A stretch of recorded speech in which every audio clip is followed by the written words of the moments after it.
Now we're on here. So welcome to our February 4th work session. The first item on our agenda is an update on the SAFE and SSMP programs presented by Jen Garbely, our city engineer. And also we have ton of baby. Yeah. So. Baby. Yes. Well, thank you for having us.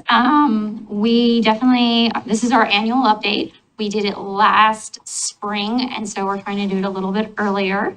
So things are shifting a little bit within the program, but that's okay. Bear with us. So just wanted to first start off with what are our actual goals. So our SAFE program goal that was established when we first created this was to accomplish the priority 1 and 2 corridor improvements within a 20-year planning horizon. That's a big overarching, here we go. Then we have our SAFE, our SSMP program goals. And really, this is established in like 2007. So this program is old, just to have a heads up. We need to look at probably revamping this program and what is our kind of new goals moving forward. Now that I'm fully staffed, I think we can kind of really start focusing on that and thinking about that this next year. When it was created, I recall, it was really intended to be about arterials. And collectors. Correct. And is it still that, or are we trying to wrap all of our paving and other refurbishment of neighborhood streets we do into this? Yes, technically the original plan is our arterial and our collectors. However, we identified we can't ignore our residential streets anymore. And so we've created, a budget item that's incorporating those residential streets. I want to continue bringing those residential streets up to a higher PCI. And you're funding that through the SSMP fee, or you're funding that through other income? So lately it was through the bond. Okay. So our latest one was through the bond. We did 1.5 million dedicated for that residential service repair. Moving forward, we're going to have to think about how we pay for that in our next budget cycle. So we'll talk about that as we move on. But yes, it is something we're going to have to think about on how we do that. So a couple of the goals. So this is your major streets, which would be your arterial and collectors. Should be at a 75% or above pavement condition index. That's your PCI. We haven't done that since I've been here at the city, been able to maintain it. That is a actual pretty high number. I don't know if it's really doable for the city of Milwaukee, so that is something I think we need to think about when we look at that program. Deferred maintenance, no concrete goal is set here, but reconstruction of local streets should come after all preventative maintenance needs have been addressed and larger streets are brought up to over 70%. So there's kind of a little, it's like, hey, you should have it over 70, but we really want 75. So I think it's got some unclear goals that we should be looking at. Prevent any street from deteriorating to the point of requiring reconstruction. Well, we're there. We already have many streets in a residential area that should be reconstructed. However, we've been testing out different methods to see if we can get without full reconstruction. And so that's where we've been moving to see if we can spread those dollars a little further. Doing geomats, doing fiber additives, things that can bring more structure to our pavement without having to rebuild the entire depth of the roadway. So, and then is this complete a 10-year project streets? That 10-year program started back in 2007, isn't complete yet. It has been integrated though within our SAFE programs. Is this just totally repaving streets, some of the worst streets that there were, or I guess what are? I don't actually like it's more the busier streets, right? More the major collector and arterials. And it's not necessarily a complete reconstruct. So, but that was also back in 2007 when it was adopted. Yeah. So things have changed quite a bit since then. Okay, And the dollar value they have in there is not accurate, okay. as far as that goes. All right. You want to talk about this one? So, the SSMP condition, for our arterials and collectors is continuing to go down according to our Street Saver software that we use to, sort of manage which streets are being redone and, you know, to track their PCI condition over time. The local and neighborhood streets though are on the rise, which is great because we've put together this program so that we can repave some of our local and neighborhood streets, and we're seeing those results in our PCI index. That said, the remaining SSMP program streets, as Jen mentioned, have been sort of bundled into our SAFE projects. The idea there being that when we go through and do new ADA transitions and sidewalks, that we also then do the street that's associated with it, so that the whole project kind of comes out nicely and you don't have these like piecemeal, like, well, you have these beautiful sidewalks and then this road is a mess. So we've been kind of coordinating that so that we can get a more comprehensive project. I think the biggest takeaway that I would like to bring up is that the PCI index data that we're working with is pretty old. We went through and did an assessment of all of the streets, 5 years ago? 2019 was the So, last one. yeah, so coming up on 6 years ago. And the way that the software works, it just sort of has all of the roads like trending down over time. And that's not necessarily indicative of the conditions that we're seeing in the field. So we do have a plan this spring to go through and reassess the roads and sort of do a checkup on where our PCI index or PCI is actually sitting, so that we have a better idea of the actual road conditions throughout the city. So I would say that this data is lower than what we're actually seeing. Yeah. So once we get that update, it should reflect and we should see actually a little bit of an increase. You think they're better than this ship? Yeah, Okay.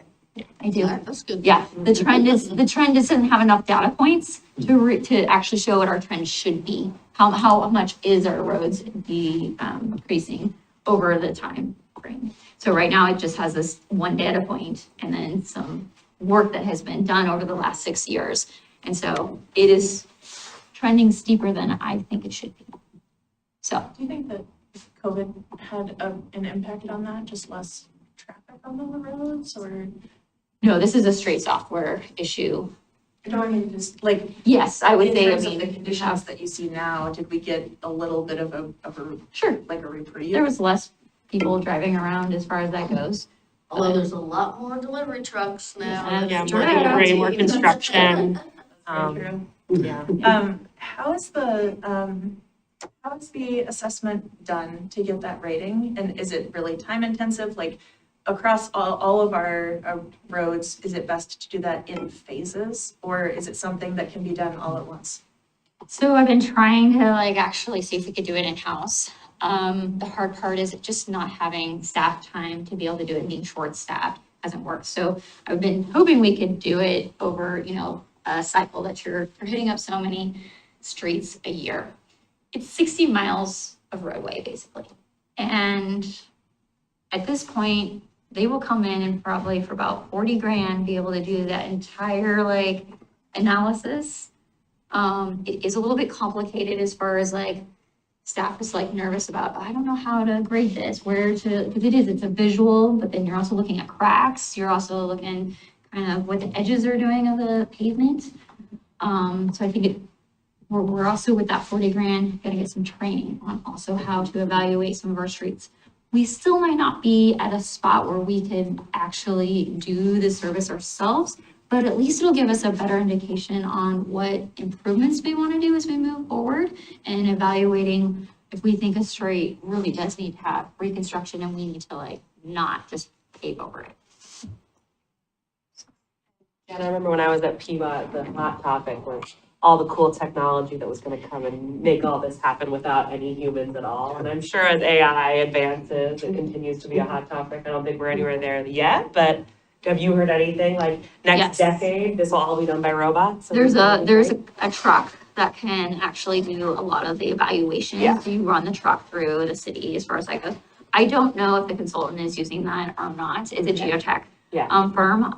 So we'll Yeah. it'll kick off soon, the project, and we'll hear a little bit more, but there is a truck that can do some analysis. Yeah. That is a possibility of us maybe even purchasing something that we could attach to the truck to do that. Yeah. We're not quite there yet. But yes, I am aware of it. Well, I was gonna say, even like 5 or 6 years ago, I remember reading about a software that you put in your phone that measures how much you jiggle when you're driving around town. Which of course is not measured, it's not a visual. It's not a visual read of the pavement condition, it isn't gonna get to the edges and all those kind of things you're talking about. But I thought it was interesting at the time, they just put it in, trash collection trucks and, public works kind of trucks and had them, had to sit at a fixed place and it measured based on, it provided some mapping based on just how rough the ride was. Okay, well, I am glad though that our local streets has gone up, like at least, we've done enough that it's actually showing that it's increased, so that means we are making some headway and some improvement there, so. And there are some upcoming projects for arterials like King Road and Yes. Harvey, like that's also. part So of those it, are all that- collectors and arterials that would improve, those numbers as well. King Road will be a huge one, and Harvey, actually. We had a provider under contract for the PCI update. Yes. Yeah, we have a geotech that's gonna take care of it for us. It's under, an on-call we have. We're able to move it forward. Okay, here's the original 9-year integrated program goals. So we have sidewalks, paths and trails, bike lanes, pave roadway, construct ADA ramps. We want to complete 78% of the 25-year SAFE program, 82% implementation of the city's ADA transition plan, and then complete our city's original 10-year SSMP project list. So this is the original. This is where we started this program. The next slide is kind of where we're at. Here's all the projects we've completed to date. Here's all the current projects we got undergoing, and there's a lot. I would just like to say, like, this list is not gonna get done in a year and a half, right? It'll be implemented definitely within a year and a half, but this is probably a good 2-3 years worth of work that we're gonna be working on. Something to recognize, here's our Washington area improvement projects. We're looking at that being done in June. Ardenwald North is kicking off. Harvey and King are getting prepped for going out to bid. Safe Spot program is up and running through our PSAC program. 26th Avenue and Waverly South is under design. Stanley, we've got our IGA in place and the county's getting ready to put out the RFQ. Have we gotten the bad news on? Got the bad We news. did get the bad. Bad news came in, we did not get our Bummer. Safe Routes to School grant. But I would say that because we haven't started design yet, we have a chance to resubmit in the next round for that. So we won't be constructing in this budget cycle. Construction will be in the next budget cycle. So we have dollars for actual design now to move that forward, get it ready. And so then we'll still have to figure out what we're gonna do for construction, but I think we have some options to look at. Were there areas, like, did you do a breakdown of where in the scoring metric y'all could have improved or the applicants could have improved? I did not Okay, see that. okay, We were the only one that also asked for $3 million. yeah, yeah. But I was willing to take less and we would Yeah. take anything, right? Like I didn't need I would have taken 1.5 million. I would have taken, Yeah, and I think that's hard to like say that, Yeah. but, we would have easily taken less than the 3 million, Okay, for sure. okay.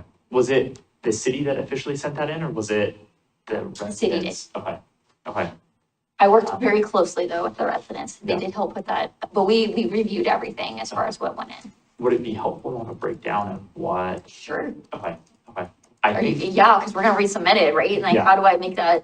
they were or- supposed to follow up with applicants that did not get an in-depth breakdown of how they scored. Okay, we've just got the letter that says, Okay, here's who got awarded and we're not on the list. okay, And it doesn't tell you how many points you had and how far off the list you No. got. Okay. Very, yes, correct. I have not received any other feedback, except for that we did not receive. Then we got Monroe Greenway design, Locust Road and 40th Avenue. We'll probably, that'll be the next one to do in-house design. We've broken that 40th away from into Harrison project. Hopefully our grant still moves forward. I have not received the agreement from the federal government yet.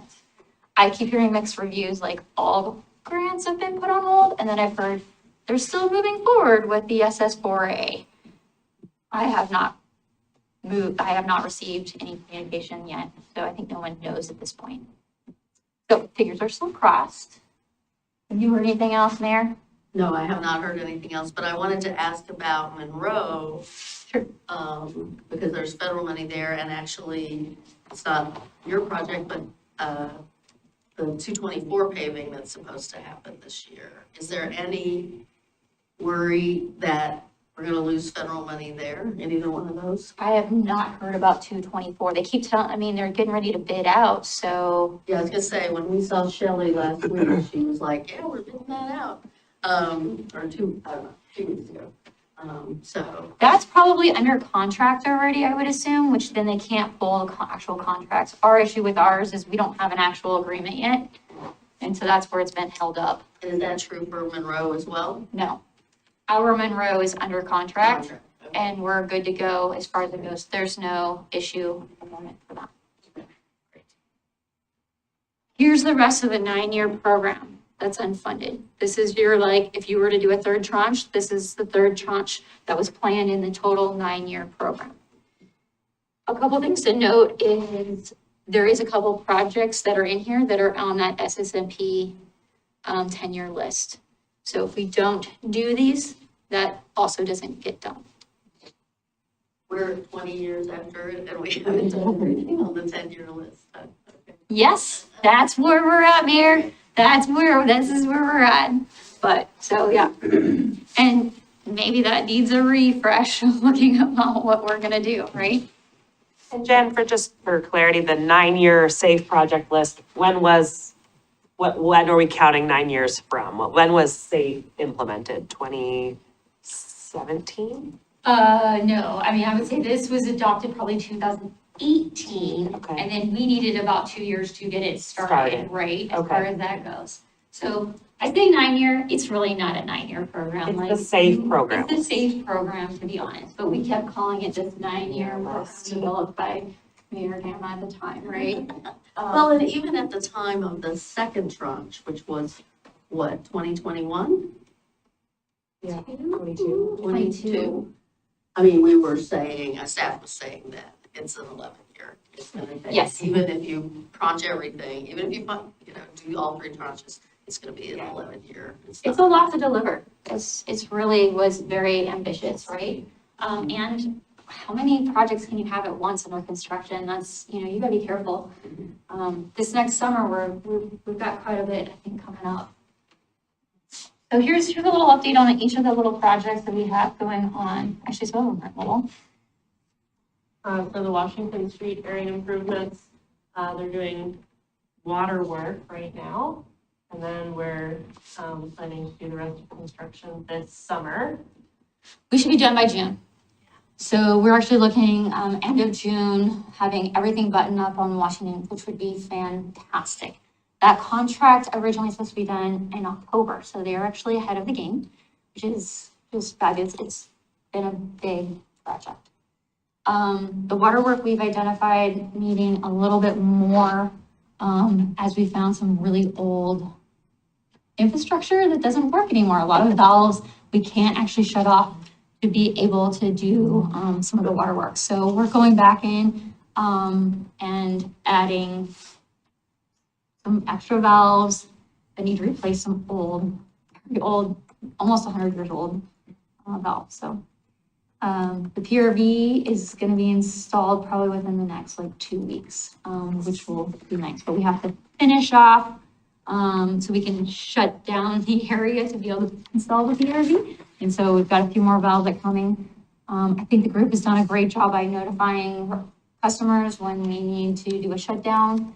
We've been trying to keep them 2 to 4 hours and then back open that day.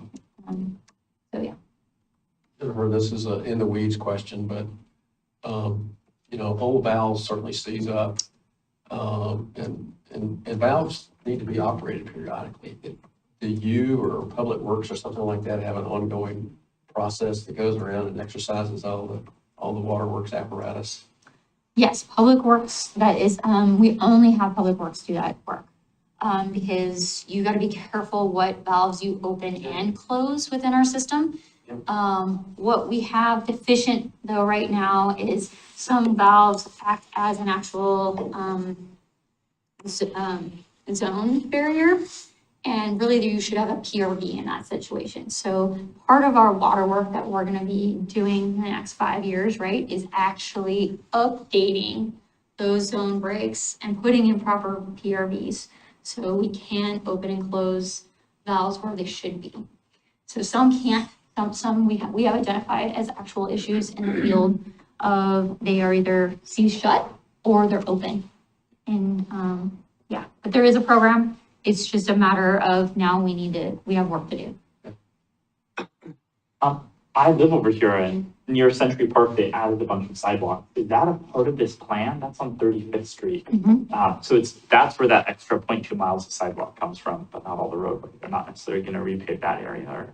35th isn't, I don't think, proposed to be repaved, but Edison's getting paved. Okay. Right now we're getting everything prepped to pave in the springtime.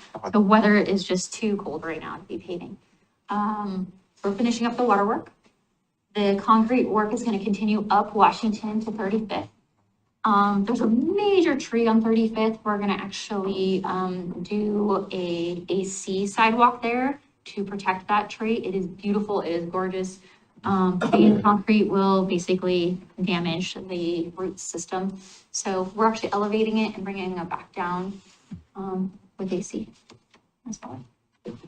But yes, there is a little work on 35th.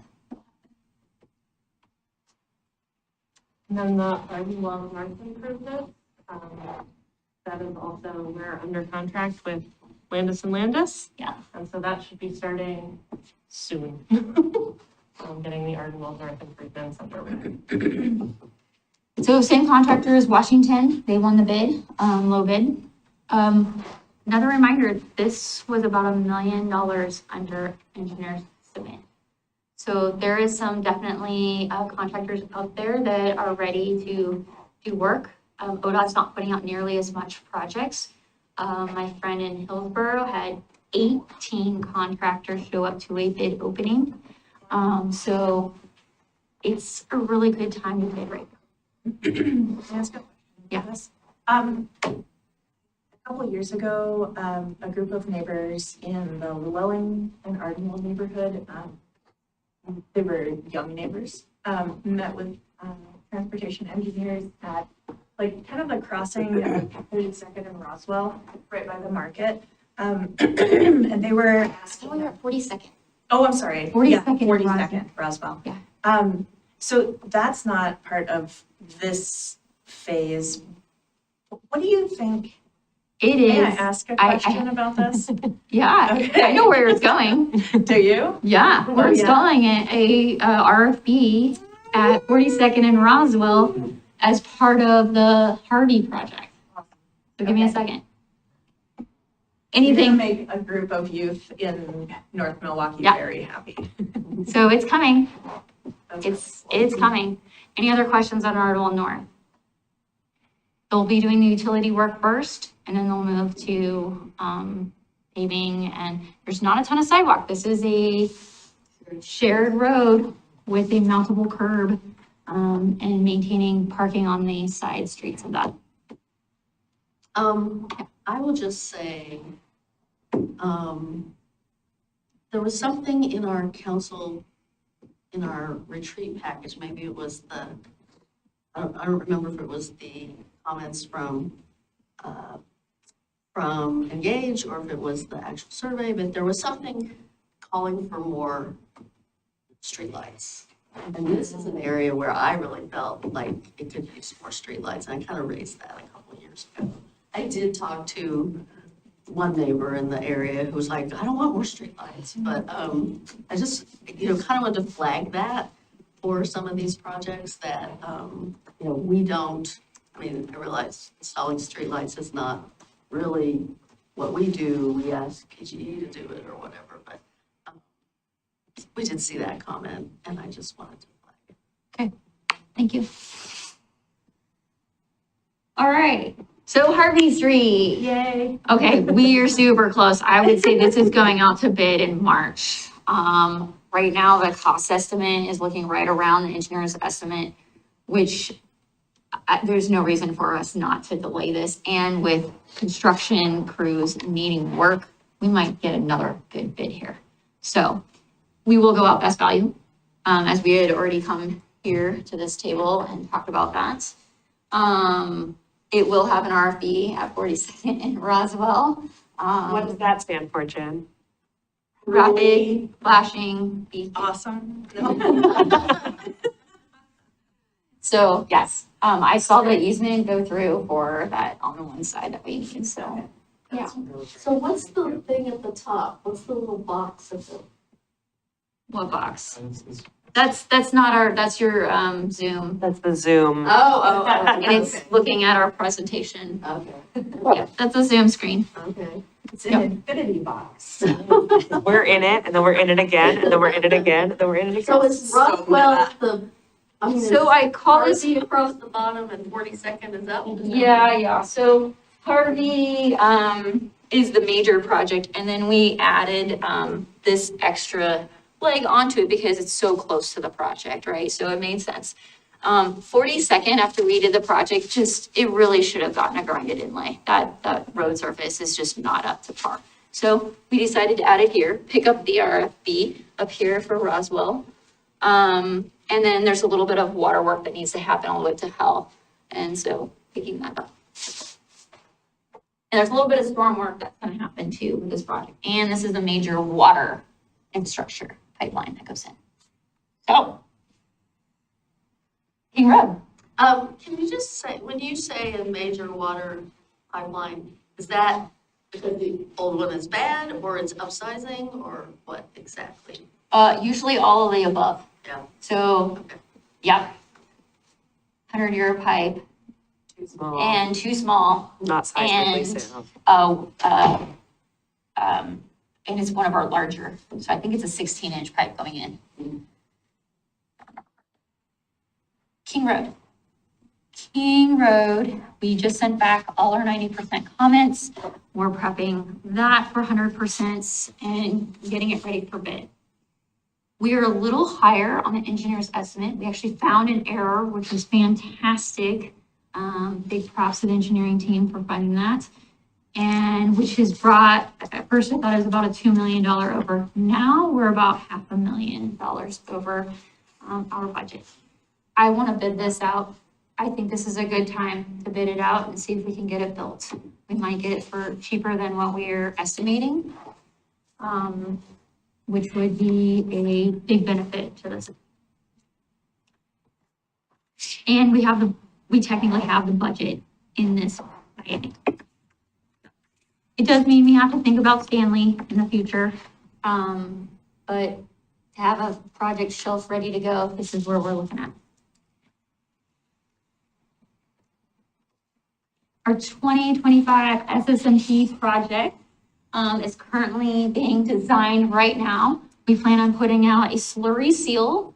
I don't know the final numbers because we're still working on those maps and projects. And then we're looking at 2 to 3 miles of another grind and inlay project. Again, good time to bid out. Last year's grind and inlay project came in at a little over 900,000. We had an engineer's estimate of 1.2 million. So let's see what that bids out as well. And it's within our budget as well. Washington Monroe Greenway, everybody's favorite. The eastern segment is at 60% design. They're looking to put in their next round for the PSNE in March. That schedule might push a little bit. What's PSNE?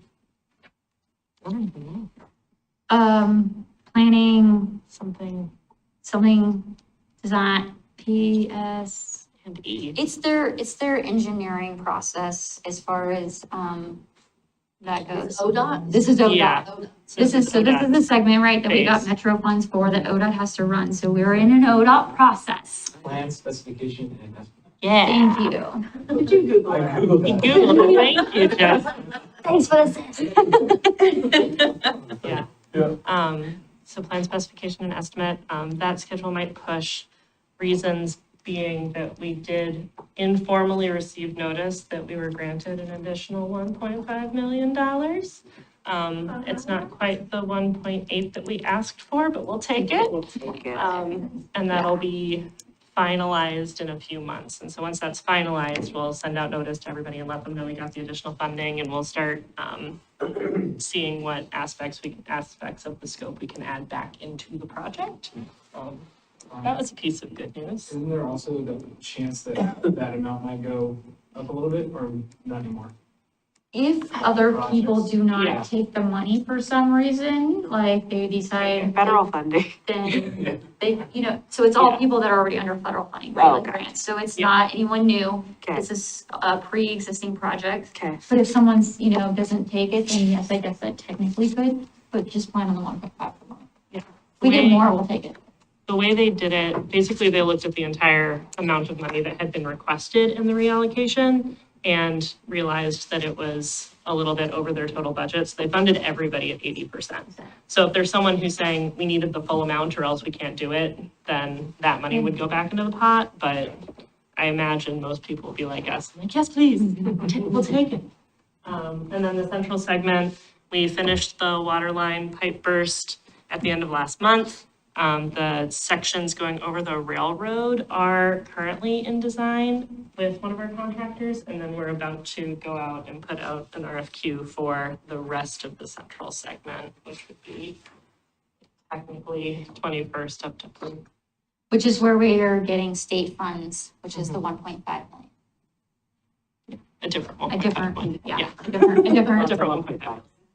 So is ODOT's doing 224, but are they also doing over the railroad? No, No. Okay. no, That's us. yeah, they're doing that Lucky section us. in the middle. Yeah, They're just, they'll build the medians out, right? So we can have, because it'll only be head and bikes through the intersection when we're done. Cars will be able to go right in and right out on both sides. and the Clackamas County portion east of Linwood, it's supposed to go to construction in like the next couple of weeks. Oh, So that's Yes. moving. Yes. Yeah.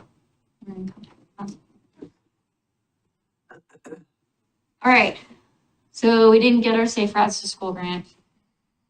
We have some time, but we're gonna have to think about how we fund construction in our next budget cycle. So, I do plan to submit again. Maybe we adjust our application, see what we can make it more. Say that did I hear you say before that these were rolling submissions? In other words, no, they're an annual submission? That was a 2-year cycle or something? I think it's a 2-year cycle, right? Yeah, so there won't be one next fall, but it'll be the following fall. I know that I'm trying to pull up the numbers that we have in front of us, but I'm pretty sure top end of point allocation was like 200 points. Highest project to come back was like 80. I think the cutoff was like 160. I think we were at like 150. So there were people who were ahead of us. Yeah. It's not like we were just before, but it was close enough that like, I think, I would be really curious what gaps there are in Yeah. advance. So I would definitely follow up with them to see. Yeah. What else you can get.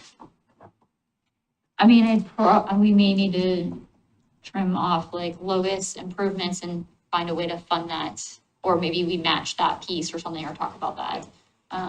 But Stanley's the one you're gonna need. I don't need 3 million for Stanley to do, but a good 2 million would be nice. At the moment, we'll see.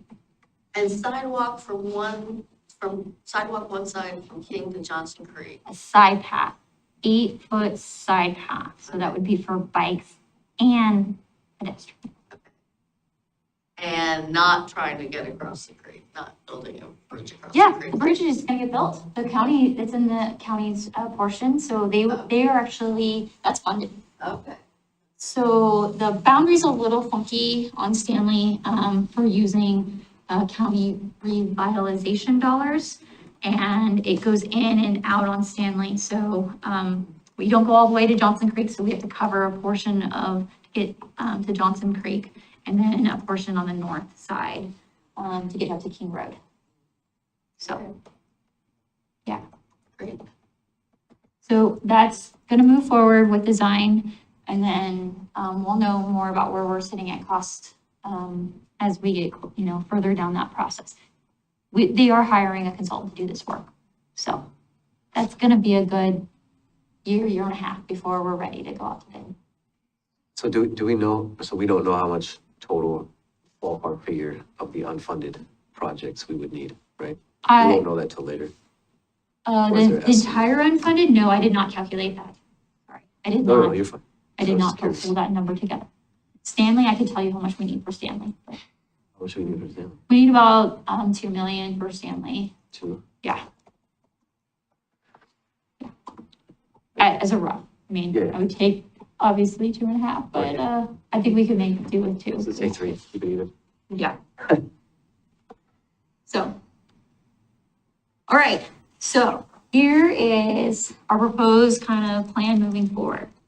We have some program updates that need to happen, and they're gonna happen within this next year and a half. We have the TSP update. All those unfunded projects are being pulled into that TSP, right? Like, we are now gonna be completely incorporated within the TSP with this new update, which is great. So we'll have technically a new list at some point, right, with the TSP. We're gonna be updating that PCI data. We're expecting that to happen this spring, having that extra data. So our next annual update, we should have pretty clear, comfortable where we're sitting at numbers of this is where we're actually. The ADA transition plan is due for an update. We have been collecting deep walk data that is analyzed all 60 miles of our roadway, of all our sidewalks, what's compliant, what's not compliant. Now we're trying to figure out how to use that data, how to organize that data, how to analyze that data. So we just received, we're actually doing redoing a Main Street, as there was a couple issues that we found. So that's being done right now, and we should have that data. So this next year, I'd like to plan to do that update to that transition plan and see where we're actually sitting, updating that plan, what we've accomplished, and just how we're moving forward. Does the county ever partner with local jurisdictions on grants to the state for ADA retrofits? We did the one that, we ended up doing, 14, we did get a Yeah. grant for like 14 ADA ramps out of that project. If I did it again, I'd want a larger dollar amount. I'd be Yeah. like, here's, at least $1 million. It was a lot of work for a very small grant that came about. But yeah, It seems like that might be something that probably other cities want to advocate for, like maybe through C4. If that comes up in your conversations, always. that, I think that's something that none of the local jurisdictions have funding for. I mean, nobody has the funding to update all of the ADA ramps that need to be updated. And so like, we have the plan, but the actual funding to complete them, sometimes you can get a greater economy of scale if you apply to the state as a county. And so if Clackamas County were interested in doing that, it'd probably make a lot of cities happy. It'd be fantastic. It'd be a great, yeah. So there's a, I was looking at the C4 agenda for the Thursday, they're meeting Thursday night, and there's a thing on there about vehicle registration fee money. So when the county passed the vehicle registration fee, there was to get everybody on board, to get to agreement, there was a 60-40 split, county, cities. But of the county's 60, there was 10% that was set aside for cooperative things between counties and cities. So I don't know if that's a potential. I see from their list that we haven't taken them up on. We haven't used any of that. We have one on the docket Oh, you do? Okay. for this meeting. We talked to Elmer Anderson, give a heads up. It's actually to do an initial safety assessment of Harmony, Railroad, Lake, and Linwood. Yeah. So they offered $500,000 to start that process.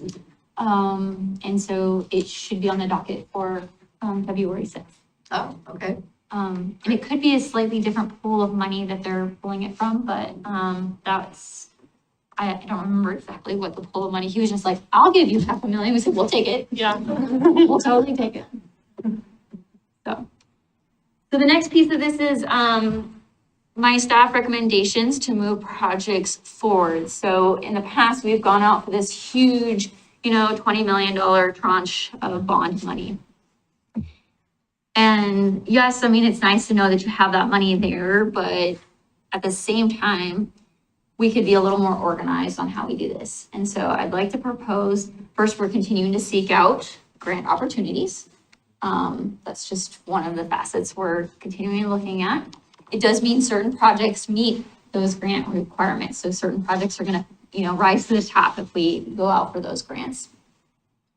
Then I would like to, whatever projects we're thinking about going out for construction, we get them actually shelf ready. We do the design, we get them prepped and ready to go. And then in that budget cycle before whatever the next that we're gonna construct in, we talk about how are we gonna fund that.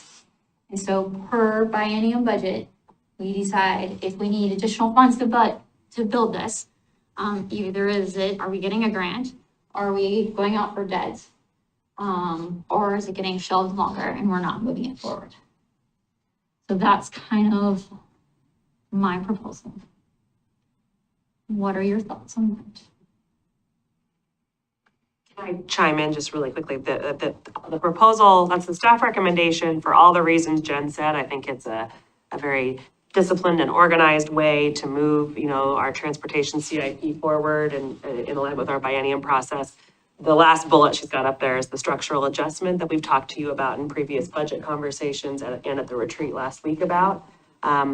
If we were to go out for another large tranche of debt, that makes that structural adjustment even more significant for us to address. So I think another reason behind the staff adjustment is that it maybe reduces the need for significant adjustments to the safe rate. And I guess I've never really, you and I spoke briefly in our one-on-one, but I've never really had a Briefing on. why we're there. Yeah. Did our bond council people miscalculate? What our analysis it shows is that there were assumptions baked in when we structured the fee and took out the bond. One of those assumptions was an expected 1% growth rate among all customer classes. So yes, we raise the rate every year based on CPI, but we also expect just the base customer class to grow by 1%, and that has not been happening. And we have not seen that 1% sustained growth across our residential, commercial, and industrial classes. And that has been enough to get us into a situation now where we are not able to cover the debt service and the transfer to general fund with the rate we're bringing in. So that's gonna be a problem we have to solve no matter what, even to continue paying on the second tranche of debt.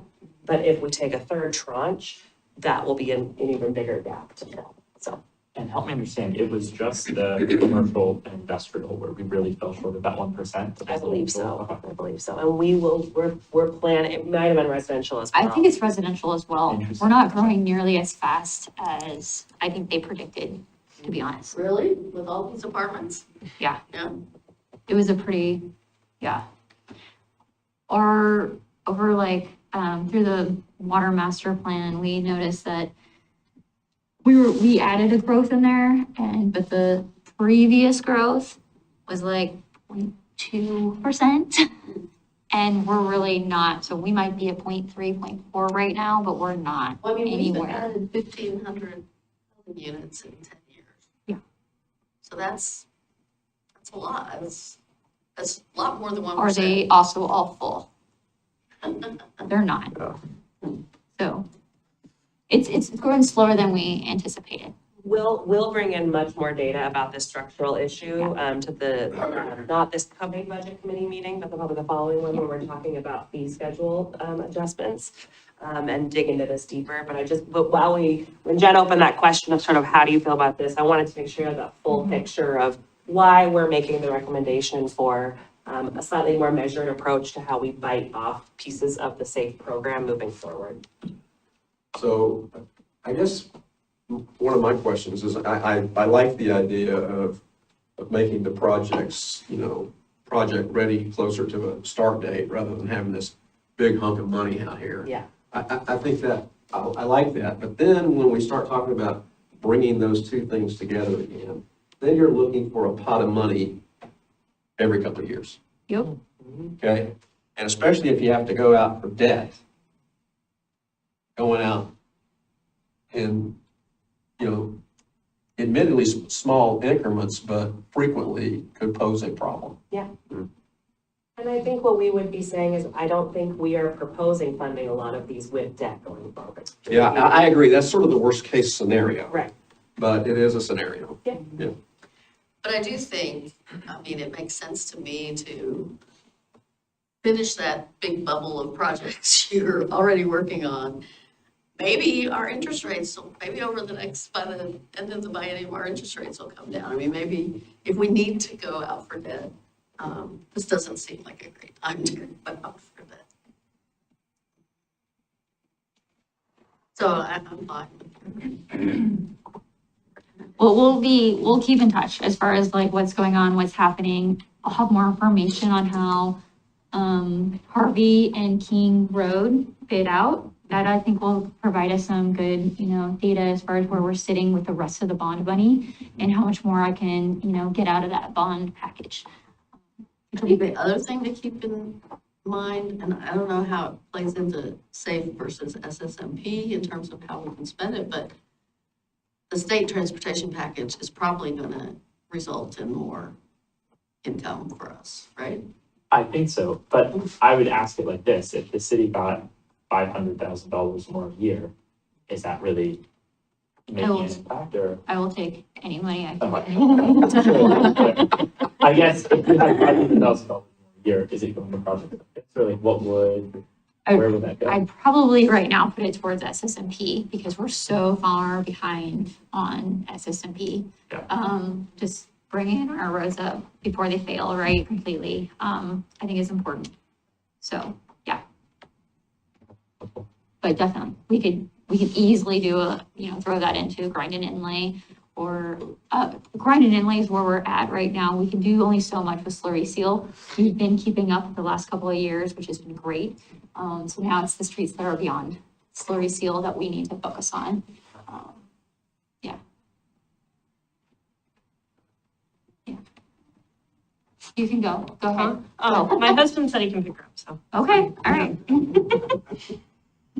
Questions for us? What else do you need, want? Help understand, looking back at the SAFE goals. I know we've talked in meetings past about how we built more as than we expected and it's come at the expense of sidewalk. There are some numbers that have are slightly different. Slightly different, yeah.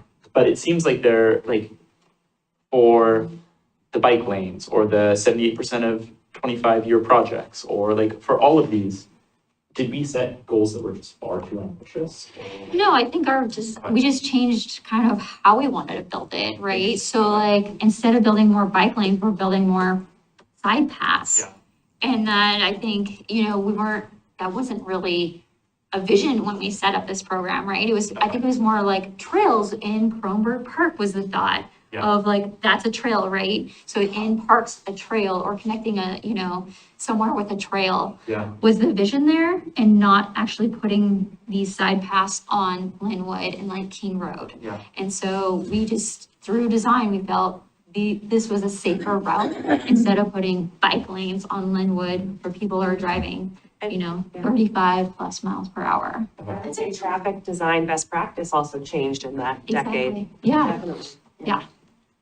You did it last year, I think, for the city's luncheon or something, where you took these and you showed where we are. I think it'd be helpful to have that, an updated Okay. version of that, like where are we? I mean, and pick now or pick at the end of this year where we'll be or whatever, Sure. but sort of where we are on each of these 8 things. Sure, It would be helpful to know, yeah.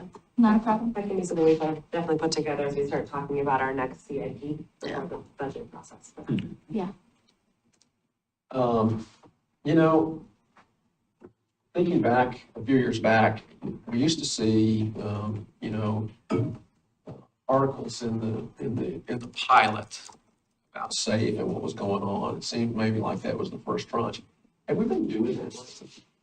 So you will see a construction one come up in this next, what's under construction, right? Because we're looking at Ardmore North, Harvey, and King Road, and Grindon Inlay happening all this summer.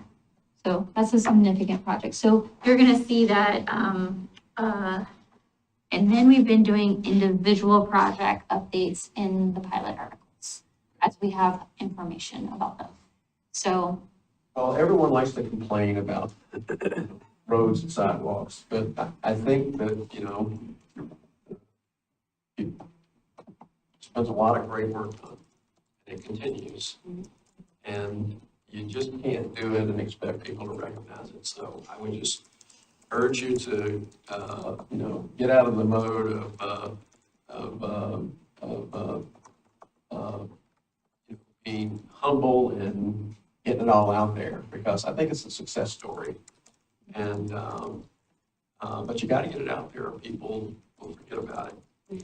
so do you want, like, after it's completed, like, kind of I'll a, leave that up to you. I don't want to, get into the middle of that kind of stuff, but I think that, it's, I had a thought come through my brain, you guys can shoot it down. I said, every summer we tell everybody about how the water is. Maybe it'd be worth a one-time deal, say, here's where the roads are. Yeah, In the safe projects. Yeah. ODOT did a state report card for transportation last year. Yeah, I think it's a really good show. I was thinking about doing it for our new Milwaukie Fest, is that what it's called? So there's gonna be, right, we're gonna have a booth. I thought that would be a spot to highlight things there, Yeah. as a way to celebrate. Yeah, I don't want to tell you how to do it. I just want to take every opportunity to toot your horn. Okay, And I guess when Linwood finished, there was like a party at Linwood. yes, I think we do try to celebrate the project, so, Washington is, I think, one we need to celebrate as far as it goes. That was a And lot of work. just to let you know, we're gonna sidetrack for 1 second. Neek stormwater pipeline is completely installed on the railroad right-of-way section. And right now, we're just working on the pipeline to the pond and the pond itself. So we are super close. Yeah. But anyways, that will also be a celebration. You're super close for it being done? Wow. And like all the planting and stuff, or will that happen next fall? You'll No, plant- that'll happen this spring. Yeah. No, it's not gonna happen in fall. Irrigation system's being installed, Okay, so it can go through the summer. okay. So, not that everything's gonna survive, but then we'll have a 2-year warranty on it and we'll replace any plants that die. Cool. Yeah, I'm looking at that being buttoned up by May. With all the plantings. Nice. Big pond, huge pond. So they're like, it's a lot. I'm like, gotta get it done. But the railroad now is officially off-site. We are done on that property, which is a huge relief on my part. But that's where the major expense is. So. Okay. Thanks for that. Oh. At the An award? ACEC, we received an award for Linwood. Yeah.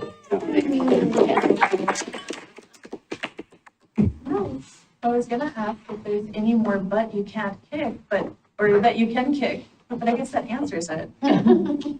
No, there's no more. No more butts, No more no more butts to kick. Good job. So, there we go. Any other questions for us? Right on time. Right on time, yeah. There we go. And not that video that you asked me to put the slideshow. I forgot. Yeah, we did have a video. Very cool video. We should do that. That talks about the Linwood project and, the award is with the county, so we actually submitted it Jointly. jointly, Nice. yeah, which was nice. It really shows the project. Okay, we're gonna submit it for a national award too. I can't wait to see how their award looks. When you get that one. Thanks. We'll see. We've gotten one so far. Like a trophy. It's on the second floor, if you ever wanna see them all. Papers don't even win. I need to add this one. I'm so glad you did this. I printed it at home. It's still nice. It was like, Thank you. Like call Thank me, you, man. guys. Great job. Thanks. All right, next thing on our agenda is the city manager talking about council committee assignments, and I Yeah. gather we agreed this was gonna Yes. sort of dovetail with swim lanes and go. Right, this is an extension of the weekend. We can talk committee assignments, but I know there was also conversation around swim lanes, which we decided or talked about extending into this moment right now. So I'm happy to give anyone the floor and feel free to have the discussion. I think Bill's got some proposals. He said he was gonna bring All some right. proposals. He and I had a phone conversation last night, and, I think there's a lot of, interesting questions to figure out, like, should the new goals have one person, or should they have a team of two, the way Parks does? Should they not? Because, Parks is just in a unique place because of dialogue with the county, I guess, and part of it is, what is the role of a lane leader with a goal to staff and the quarterly reports we're gonna get? So, I think there's a lot of sort of things to chat about, but if Will wants to. All right, you queued up all the big questions. I'll say overarching thing, my goal is in 30 minutes when we walk away, 24 minutes when we walk away, that we have some clarity on how we're gonna actually implement our goals and like some measure of accountability baked in how we do our goals. And I'd give an example. I think you in our first retreat talked about how a desire to see someone like pushing and advocating for a goal. And I have us think back to like climate. When Mayor Gamble was here, someone was pushing and advocating for climate. There was like a clear leader who was working with the city manager to think about like how we would sequence our climate work and what our measurements would be. And then when he left, there was not that same like accountability. And so you had a climate goal that just happened and staff reports back to us. And it didn't have that same measure of accountability. So I'm agnostic as to what we do, but I think it's really important that we have people who are accountable for progress and the goals. If we think back to all of the swim lanes that we adopted, my one critique is, can anyone remember all of their swim lanes? And I think therein lies the problem. We had all of these different small swim lanes, but I think if you can't even remember all your swim lanes and you can't remember, we might remember elements or specific projects that you worked on, but we took on a lot, and without this handy little info that Mayor Beatty is going to pass out, I think it's hard to remember. So this is where the mayor and I talked. The bold proposal would be to take away all lanes but for our 3 goals, and make those like really the 3 lanes that we would adopt. And we'd have someone take on ownership, or some pair of people take on ownership over the goals. What happens to the rest of the committees? I think some of these would just happen ad hoc. You have the Metro Mayor's Consortium all meet and you report back. You'd still be going to your utility meetings or whatever it is you would have as kind of separate from the lanes and the goals. Kind of how I would say the committee assignments somehow happen outside of some of our lane conversations. Looking at our council goals, to describe or take a stab at how the mayor asked the question, what would it mean to be like a lane leader who's doing a goal? If we, on the regular session packet, this is where I really thought of a place for accountability. We at the start, for all of our goals, have a year of really like scoping work that we have to do as council, where we set some type of action plan. How are we going to sequence all of the work in this first year? How are we going to sequence the work after that? When do we schedule work sessions? How do we prioritize different things? How do we have these conversations? And it's work that honestly, I think Emma could do as their city manager, but I could also see it being helpful for her to have points of contact on council to make sure that when we come for our monthly report on those rotating goals, there's someone who has been able to like prep this for council who can take lead to do that. Before we dive into how we would execute that, thoughts on adopting more narrow goals that are focused on. Well, you're really saying, let's do away with the swim lanes and let's just stick with the goals. Yeah.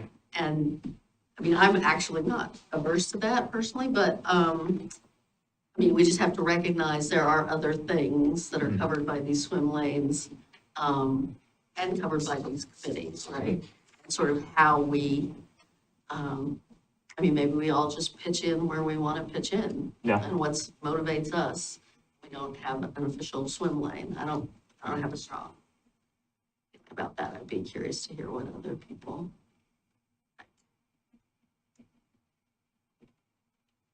Well, I think that a pitch in where you want is not gonna work. No? No. See, I haven't felt like the swim lanes have worked. Well, I will tell you that, at least you have a go-to for an area. And you can apply that to the goals or you can apply it to swim lanes. But I think an ad hoc thing is just wherever you want to go, that's where you go.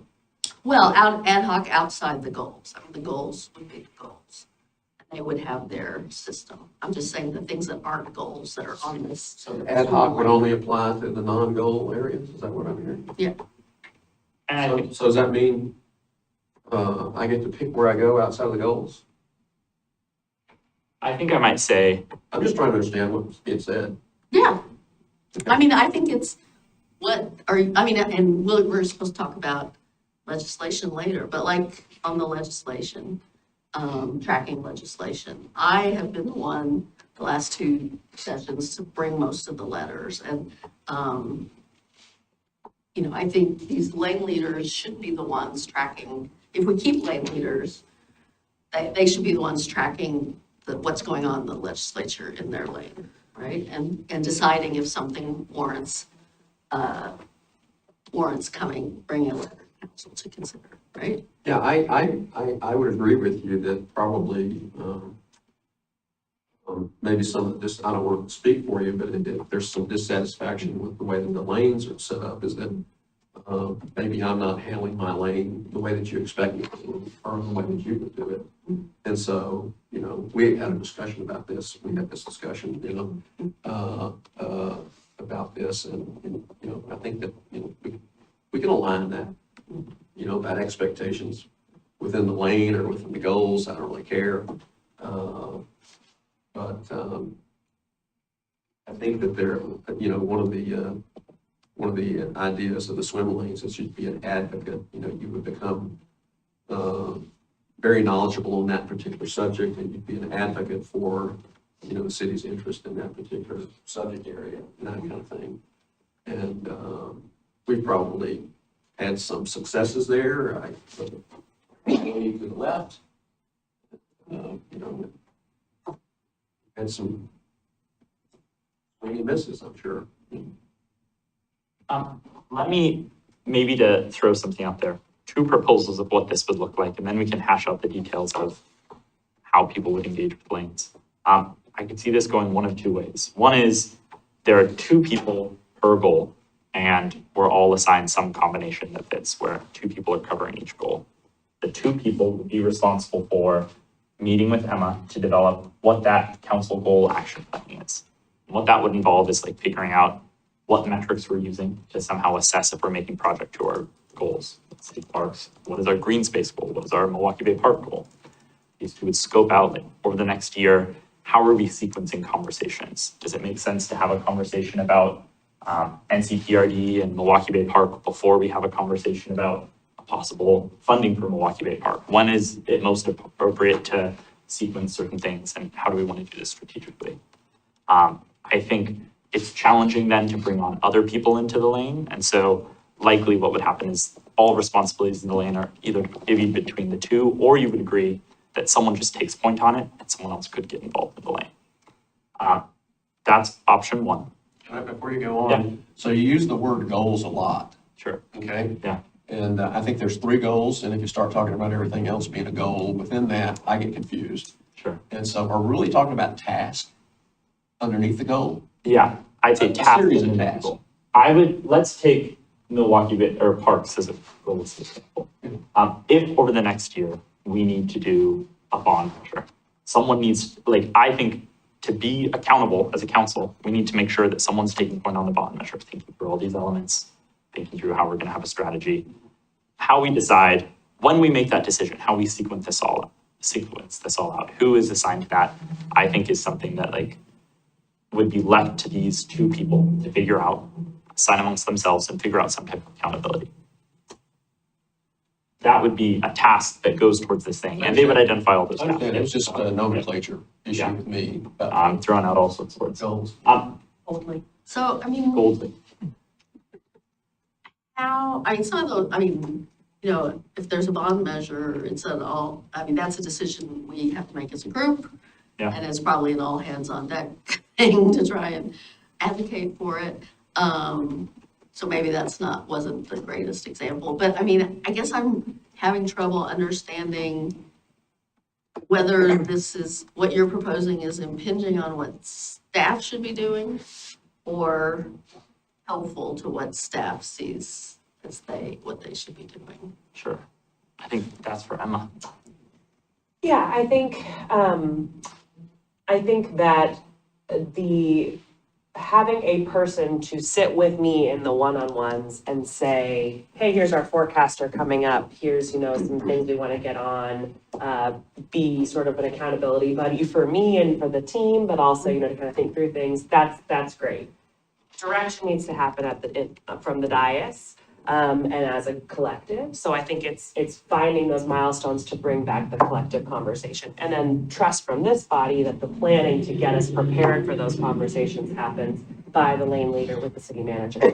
As you heard me say on Saturday, I do have heartburn about the lane leaders or the goal leaders having a lot of direct contact with staff, just because the way that our system of government set up, that really should be funneling through me, and our communication agreement still stands. But I will say, I see pros and cons to how it's worked over the last 6 months with our lanes. The positives have been, again, those kind of point people, knowing who I can go to when we have time-sensitive things, when I need to get, a quick input on things or strategize on when we're gonna bring it back. But I also think it's been very important that we have the trust and the clarity that group decisions happen in a group setting during the council meetings, and we're avoiding any kind of serial deliberation outside of council meetings. Does that help or make sense? Yeah. Option 1 that I described, 2 people per goal. Option 2 would try and allow for more people to be involved in goals. We have 1 person assigned per goal.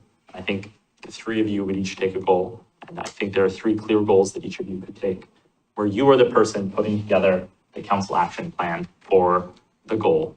And you would then assign certain tasks out to people. So let's take ECDEV. A component of ECDEV will be working on the transportation system plan. And you might identify that and say, will, I know you've been working on this before, will you be able to continue to do this and report back to me about what's happening in the transportation system plan?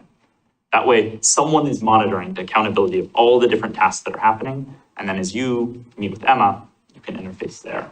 But it allows all of us to be a little more involved in different components of each of the goals. So it's not like all of us are working on the TSP, but we can all be involved in some slivers of the goals. So then I think what the mayor and I would do is, if we look at the pie chart that Emma did, there's about 1/6 of our work that's goal work, about 2/3 that's non-goal work. I think the mayor would take that on. And if you're talking about SAFE, if you're talking about our finance plan, if you're talking about existing work that the city is trying to do, you could go turn to the mayor. So there's someone who's accountable there for the everyday functions of the city. And she could, again, assign out work on specific things as needed. If she said, will you track the legislature on in the average day? Will you report back to us on how this will touch average functionings of the government? She can assign out that work as well. I think council president then would be like, the affordabilities are the like Elon Musk of council. Oh God, don't use that. A collective. Bold. I am against this. Yeah, I'm Yeah, against yeah. it too. Oh, that's a terrible, Let me say it differently. I think the point would be, plan sucks. yeah, having someone who meets with folks to say like, what are these outcomes that you're trying to drive towards? What are the measurable successes that we can have? Helping define each of these and checking in about those outcomes would be the two. We could switch those roles interchangeably, but I think if we're having 3 people with a clear goal and a clear lane, there needs to be some lane for the 2 of us. We can figure out whatever that is. Well, I have a question though, like, so you would have the individual counselor that's assigned to that goal come up with the action plan. When do we deliberate as a council and agree upon that action plan? I envision it. Someone needs to take a first stab at what that action plan is going to be and start thinking through these conversations. Someone meeting a counselor as opposed to staff. No, I think it is Emma and the counselor sitting and talking about what that conversation might look like. Emma taking on all the staff parts. But components that are council-led, I think that there's a counselor who is responsible for that goal, who then can be the one who leads us in those conversations at the table. So when it comes to affordability, you will, in 2 weeks, meet with Emma and talk about, okay, we just did this retreat. Let's talk about what the next year of affordability will look like. Emma will interface some of the staff concerns and thoughts about what this would look like. You would then prepare for that initial conversation where we talk about what the action planning is, but it's you working with Emma to be able to lead us in that conversation. The decisions are all made, the way this group makes decisions is as a body in a meeting. Makes sense. I have a question, if I may. I'm just curious, I have serial meeting concerns with a lot of what you said in terms of assigning out different work projects and having conversations. I could visualize that on paper, it might seem really clean, but I think in execution, it's really messy. So I have serial meeting concerns. I also, that's not necessarily consistent with how we've run the goals in the past. Typically, and so I guess my point about that is, at what point, I hear your point about accountability, but at what point does that stop? Not the accountability part, but the lane leaders involvement in the goal and staff is working on the goal. My experience with goals over the last 8 years are that council gives direction on where they want the goal to do. Staff, who are the experts in the areas, figures out what they're going to do. They come back to council and check in about that to see if that's meeting the direction or where they want to go, where you want to go. And then council makes a decided direction decision about where they want to go. We've done that with just about every goal I've been involved in since I've been here. And so throwing a lane leader in there to work with Emma on that sort of work seems to be a level of bureaucracy that might not be necessary. And so if that lane leader comes up with an idea, I think that idea could be shared at a meeting on the dais where everybody talks about it. Or it could be shared with staff through Emma, where then staff works it up and figures out the details, knowing that the five of you don't have time to work up all those details. That's staff's job. Those are kind of my concerns, and that's a little reflection on how I have experienced working on goals with staff. But of course, you five could figure out an alternative way if you'd like to do so. But I do have some serial meeting concerns. Divvying up work and assigning to, oh, you go look at this, and then conversations are happening. You talk to another counselor about it, not on the dais. That's a violation of the public meetings law. So I'm glad that the city attorney used this phrase before I did, level of bureaucracy. Okay, because I see a level of bureaucracy here. And as you went through and described what we're gonna be doing, it sounded like, program management.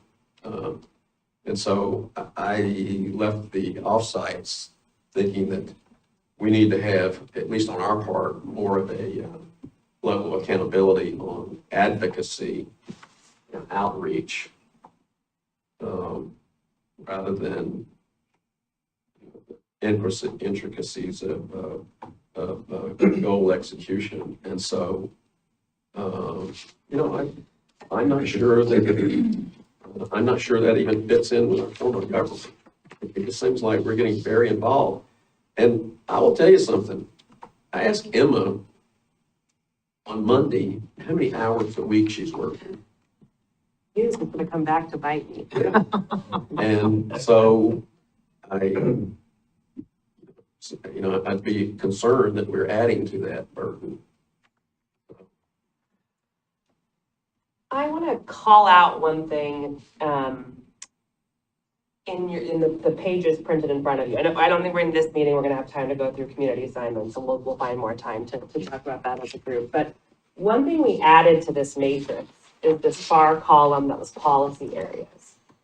And to Councilor Matthews' point about maybe the focus isn't to be a layer of action planning accountability, because actions are actions mostly you want us to take as staff, and that's why you hire me to do the day-to-day action administration. But this helps you kind of understand your lanes in terms of advocacy. These are tables you're sitting at where you represent the city other than here, or the mayor's example of bill tracking. Having that be divvied up in a way where everyone agrees, okay, you're tracking the housing stuff, you're tracking the transportation stuff.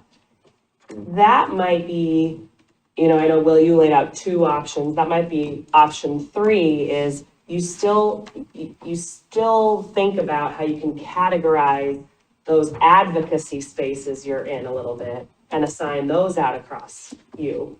But it's less about the implementation of actions on these goals. Those policy areas might dovetail. There's going to be an economic development one. There's going to be a parks and green space one. And I know affordability probably isn't named here, but we could definitely see where it clues in to utilities but that might be another way to think about it. And again, then it's maybe a little more in line with our form of government. It's a little less risk of the serial meeting thing, but it does divvy up the advocacy responsibility in less of an ad hoc way. So basically do what he's saying through our community assignments. Like be that person of advocacy, do that assignment. If that committee assignment has to do with the goal that you're in, right? Then you, like staff could always say, hey, counselor, if you, we could really use some advocacy in the affordability goal with the county. Like if you'd like, since you're on the cab, if you'd like to engage with the county on that and let us know. I mean, is that kind of what you're saying? I think so. My question for you is, I guess I'm trying to figure out, Yeah. what are you trying to get out of setting it up that way? Is it just the accountability piece, or what are we accomplishing by doing it that way? I think, I go back to Mayor Gamba and climate, where there's a clear person leading, setting our agenda and serving as this advocate for a policy direction in the city. And I think it's valuable to have that level of accountability with the goals that we just set forward. Because then you're getting done. And I think it's someone to scope out what we're getting done and have that accountability on them, that they're the person who's really taking point on this goal in this area. And so I think what I will say is, stepping back, agnostic to the format that we decide on, but I do think an evolving conversation about what does accountability look like for these goals, because I really want to make sure that the goals that we set forward and our progress towards them does not feel as circular, I think, as goals in the past. And I think we've set forward some really ambitious action items that we want to achieve as a council and that we want to have staff achieve, but making sure that we're making progress towards that and finding accountability towards that is going to be really important. I have a couple thoughts. I think what you are trying to do is really, really difficult and admirable work. But trying to organize a group of electeds that work in the system of government that we have to work within is like herding cats. And I think that has to do with each one of us, we ran on specific issues that we care about. We have lived experience that we care about. We've been on council and we've been able to develop areas that we're really interested and passionate in working around. There's something inherent about how those issues flow, across, like, I'm interested in economic development. I'm sure every single one of you is interested in the economic development of the city, right? So to be prescriptive with how that advocacy shows up in certain meetings gets really difficult because we all want to be a public figure that's why we ran. We want to be able to elevate these issues. I think that there's like the third rail of serial deliberations or serial meetings that we all have to be very cautious of. But I think that one of the reasons that we have kind of struggled to make that connection between the committee assignments and policy areas and goals is that it's really complicated. We've made it too complicated. This needs to be a lot easier. And I'm super excited about the progress that we made in the retreat over the weekend. I feel like we came out of that retreat in a very solid, common direction, and I'm really excited about that work. What I'd like to see is a refinement of our committee assignments to make sure that all those committees are, there are things that we're involved in that are not on this list, and we still bring that to the table in the way that we do our work, but I'd like to refine this list, and then I'd like to try and figure out some way that we can have discussions on each of the 3 goal areas while we're in our public sessions. And that will give us a chance to bring in the meetings and the conversations and things that we're hearing. So I guess what I'm proposing is, instead of a lane leader for a particular issue, let's just define the pool. And the pool is a common space for us to be talking in public session because that's how we can all talk together. We already have a grounding in the values that go into each of those goals because we just designed them together. So this is unique because we haven't had that opportunity to design them together. And I think that let's use economic development for an example, when we start talking about that and reflecting with staff and with our city leadership around the action planning in that would give the mayor an opportunity to bring in examples of meetings and conversations that you've had. Robert, you would be able to bring in information that you think is valuable. Maybe Adam, similar meetings or an article that you read or something like that, we're kind of we're all contributing and we have an opportunity to show up and kind of, be in the same lane in that way. Otherwise, I think we are going to run into serial deliberations and we're going to run into blind spots.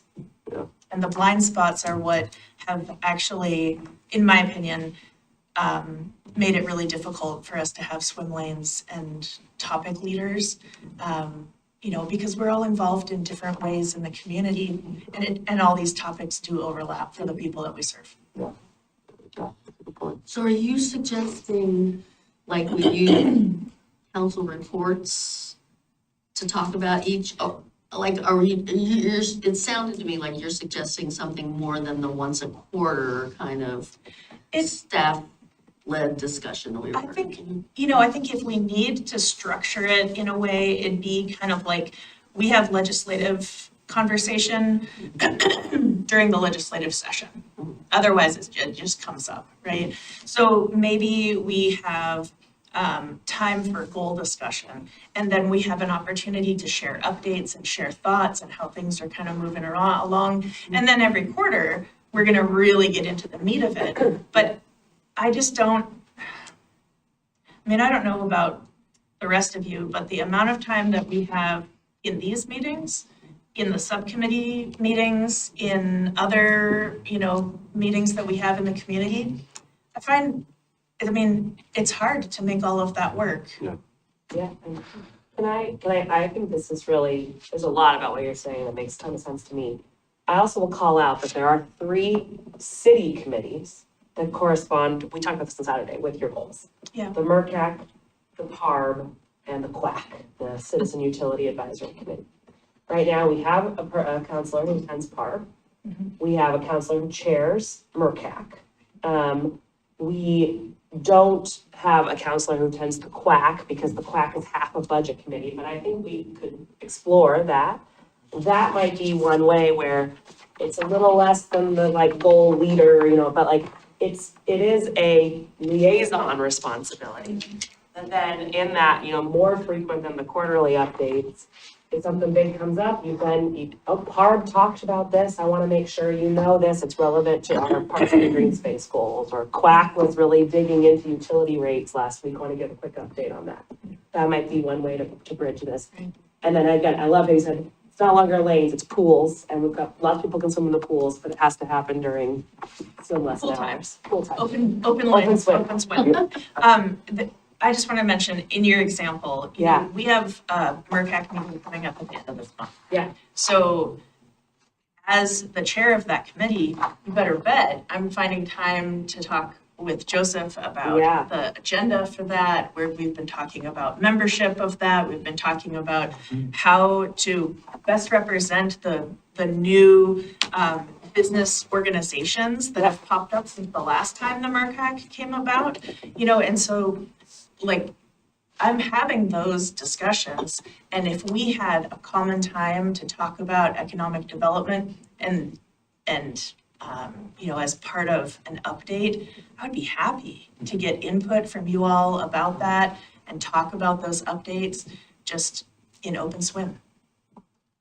Yeah, I think to your example of Rep. Gamma, former Mayor Gamma, I think a lot of it had to do with, was because he was just so passionate about that goal, right? That was the big thing. And then when we came in, it was damn near a whole brand new council. And not that we weren't passionate about those goals, but it wasn't like this time we did the retreat where it was like, these were our goals, right? This iterations of council's goals. It was more of like, hey, we have an obligation to see those goals through because they weren't completed. But nobody was to the extent on that intellectual level of climate outside of Gamma, right? So I think it was more like you had a new council come in, and it was like, hey, let's not rock the boat too much. Let's get these goals finished. And then once these goals are, because through that, we came out with had the breakdown was, okay, what's the off ramp? Because some of these goals were going on, could have gone on for a decade or more. So we had to figure out what the off ramp was for some of these goals. So I don't think there's an issue with the way that we do it, especially because like I mentioned, these are 3 goals that, you saw on the voting, everybody's passionate about something of these goals. So I'd like to I won't want to, reinvent the wheel too much. I do like being able to discuss more about the goals, because I think that was one area we didn't do enough of prior. But like Councilor Massey mentioned, every month have an update, or Councilor Stavanger talking about the pools. Either one of those is great. I just don't think that we talked enough about the goals. So that's why it may have felt like things were moving forward as fast, when really behind the scenes, a lot of stuff was getting done. We just didn't talk about it as much because we were all kind of, again, a new council. And we were like, all right, well, let's see where this goes. We got to figure out our off ramp. So I don't think there's necessarily an issue. I think we'll still get that same type of output as former Mayor Gamma, because I think all of us are passionate, at least about 1, 2 of the goals.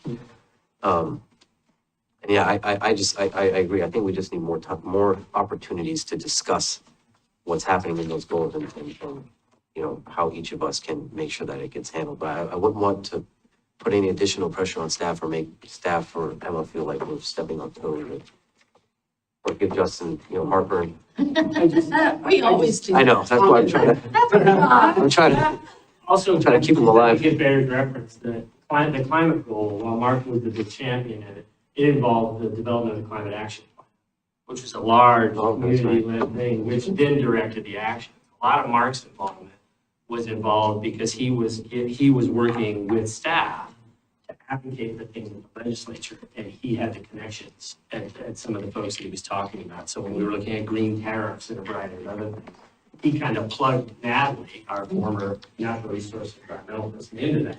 And then she was the carried the heavy oar in managing some of that stuff. But you're right, it was his passion. He also had the roadmap of the climate action plan. That was a big thing. So we don't really have that for this set of goals. So it's a little different. Good point. I guess we will once we have the action plan for these goals. And then, I mean, 'cause It won't there's be nothing. as robust as the climate action. Right. It won't be as robust, but I guess you could still have that same level of involvement. Yeah, but I also, not to, you know, continue to beat the PARB, quack, and MERCAC thing, but on the thing you came out of on Saturday, we said you develop those action plans in collaboration with your advisory bodies that have been set up for those purposes. So I do wonder if Counselor Massey with PARB, you with quack, and you with MERCAC, just gonna keep saying Quack quack. attachment. So Oh, yeah. could, you know, work over the year to develop that action plan and bring things back for discussion at the full council, space. And then we're gonna need to wrap here soon to get to our executive session, but we'll bring this back.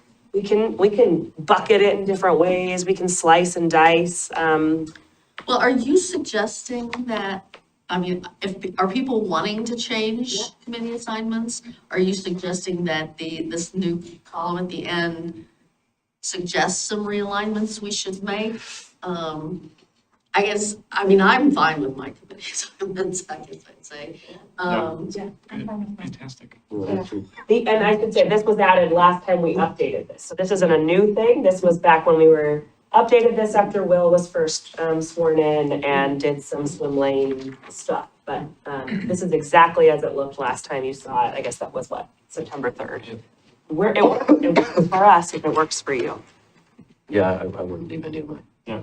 So, Okay, Okay, and then I guess the only thing I would add is, I don't think PARB is showing up on here right now. It's not? the quack isn't either in that it case. is, PARB's about a third of the way down. You're right, it's Milwaukie. Okay, yep, and then quack is the one where I think we would talk to, That's all. quack. I also heard, that there's other things outside of this list, other groups that you're participating in that may also, maybe worth noting, just so, because they're probably related to a goal. I'm thinking of like DAM and the Business of Milwaukee, and those things are, and the chamber, like those are also all things that you are part of that definitely bleed into certain goals. So that also might be worth adding and just taking note of and being able to share. So actually, that's a great action item. If you guys wanna, this was in your packet, if you wanna look at it, if there are bodies reflected on here where you represent the city, or could represent the city, please, and you wanna add that to the matrix, send that to Joseph and we can get that added before it's adopted. May I say something Yes. to that effect? Please think about the group that you would be adding and if it is a complication in the bylaws of that group. Great. For you to be an official city representative and marked on this paper. So for example, I serve on the board of Homeless Solutions Coalition of Clackamas County, but I'm a board member and I represent myself. I bring the experience of someone who also represents Milwaukie, but I'm not the Milwaukie representative on that board. This board has developed an ex officio position for an Oregon City councilor, because they wanted to have an official city representative, but it's ex officio because there are a lot of responsibilities that come with being a board member. And so that it became something that was at odds with their bylaws, and they had to actually change their bylaws to determine, to delineate between two cities being like, quote, represented, but one being official as a representative. Does that make sense? Yeah, that's cool. Well, and even That's a good point. short of ones where that you have that actual legal conflict, I guess I see a difference between things you do, people do individually, Yeah. like Yeah. Rotary, like, Yeah. the chamber, et cetera, and things where you are And official. assigned as our representative. So maybe that's maybe that's a line in a thing. different list at the Absolutely. bottom. Yeah. But, Yeah. yeah. Yeah, I think it should be different, because if it's in here, there's a connotation that you're representing the city in that capacity, and you may not always be representing the city. Good point. I agree. Okay. Great point.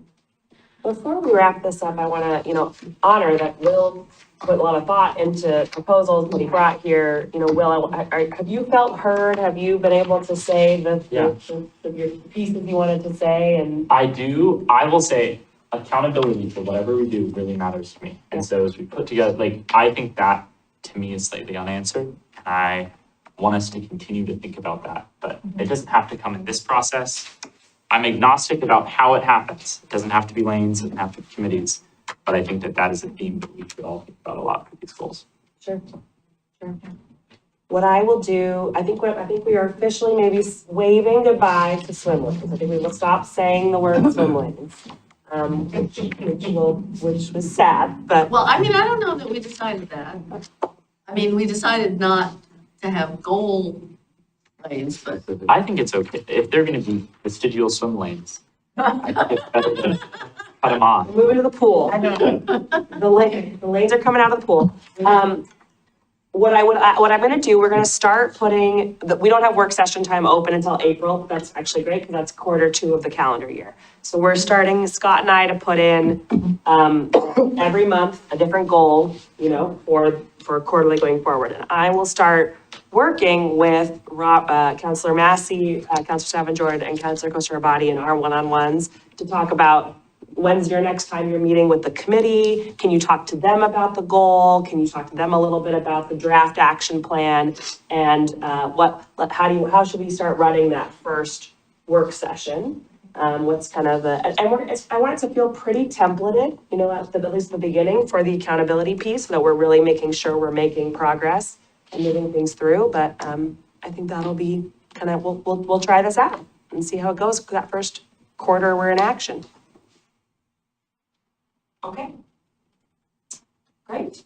okay. So we do have an executive session, and I have a little script for you to read. After this meeting, council will meet in executive session pursuant to Oregon Revised Statutes 192.660. To conduct rules relations with persons designated by the governing body to negotiate real property transactions. So with that, we are adjourned. You can turn off the camera.